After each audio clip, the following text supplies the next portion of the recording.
Hello and welcome back to In the Kitchen with Pen, and today I have got a really simple, really quick and probably easier way of making honeycomb for you.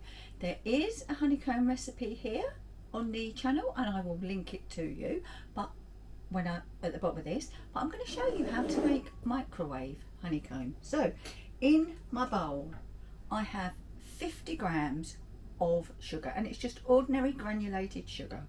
Then you want to add 25 grams of water. Now 25 grams of water and 25 ml of water are exactly the same, so all you need to do is just add your water to the sugar.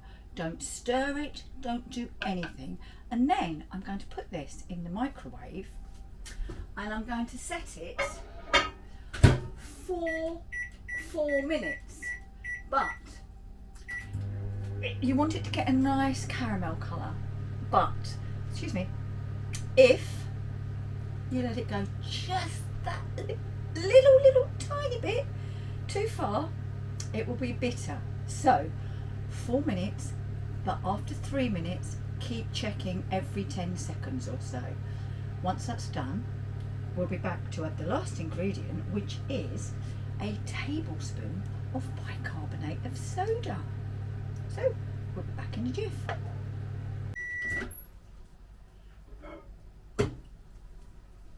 Right, that noise was the microwave finishing. There's my sugar solution, and I'm going to go straight in with the bicarb and stir. And this is where you'll get your reaction, that it will puff up and it will start looking like honeycomb.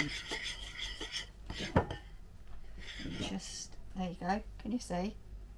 Right, and once it's all mixed together, what we're going to do is we've got some parchment paper here, and we're just going to tip it out onto the parchment paper.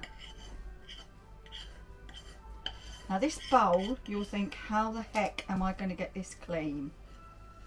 But trust me, it does come clean. Just give it a jolly good soak. Let's get this off.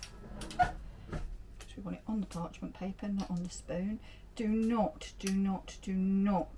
be tempted to lick the spoon, because you'll be in A&E.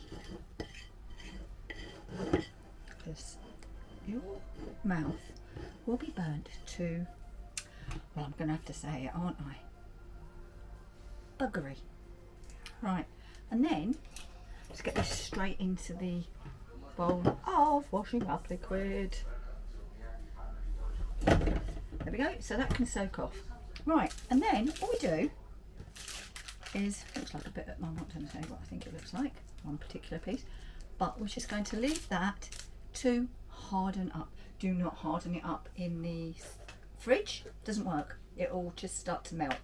Leave it on the side to harden up, and once it's hardened, we'll have a look. Right then, oh, can't see me.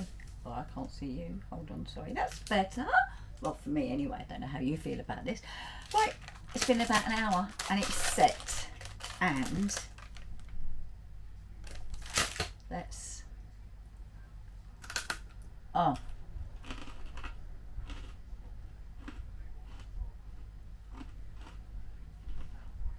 now that is a crunchy bar minus the chocolate. Obviously, excuse me, let me eat.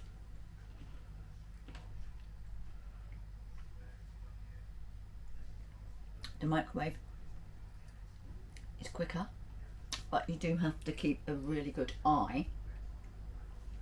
So basically, it is half the weight of water to the weight of sugar. I've only done a small amount, using 50 grams of sugar and 25 grams of water. Want more? Do more. Seriously, covered in chocolate. Broken up, covered in chocolate. This is fantastic for a little gift at Christmas. Yes, I know it's only summer, but you know, we will soon be thinking about Christmas, but just take a look. Does that not look like a crunchy bar. That's what a crunchy bar is, isn't it? There you go. Right, if you don't think that looks like the inside of a crunchy, I don't know what I'm looking at. Right. Honeycomb, made in a microwave. Give it a go. Remember, go too dark, you get bitterness. This is just right. So, thank you for watching this episode of In the Kitchen with Pen. I'm not going to eat all this, no matter how tempting it might be. I'm not, I promise. I'm going to give some to him in there. Right, thanks for watching. Don't forget to give us a like, comments down below, share on all your social media, and thank you once again for watching. See you again very soon in the kitchen with Pen. Bye for now.